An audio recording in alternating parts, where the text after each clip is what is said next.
গভীর রাতে গাজীপুর গ্রামীণ ব্যাংকের একটি শাখায় পেট্রোল বোমা নিক্ষেপ করেছে দুর্বৃত্তরা।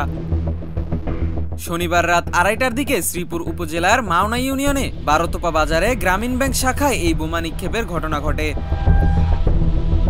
গ্রামীণ ব্যাংক মাওনা বাজার শাখার সংশ্লিষ্টরা জানায়, ব্যাংকের বেশিরভাগ কর্মকর্তা কর্মচারী ব্যাংকেই রাত যাপন করেন। রাত 2টার দিকে 7-8 জন যুবক এসে অতর্কিতভাবে পরপর 3টি পেট্রোল বোমার বিস্ফোরণ ঘটায়। একটি পেট্রোল বোমা সীমানার প্রাচীরের ভেতর ও 2টি বোমা সীমানা ঘেঁষে বিস্ফোরিত হয়। বোমাটি ব্যাংকের সাইনবোর্ড ও জানালায় আঘাত করে, এতে সাইনবোর্ড ও গুরুত্বপূর্ণ কাগজপত্র পুড়ে গেছে। ঘটনার পর শ্রীপুর থানা জানায়, কোনো পরিবহনযোগে দুর্বৃত্তরা গ্রামীণ ব্যাংকে 3টি পেট্রোল বোমা মারে, 2টি বাইরে, 1টি ভিতরে। তেমন কোনো ক্ষয়ক্ষতি হয়নি। এ বিষয়ে তদন্ত চলছে। আশা করি অপরাধীদের দ্রুত সময়ের মধ্যে আইনের আওতায় আনা হবে। Desk report, H news.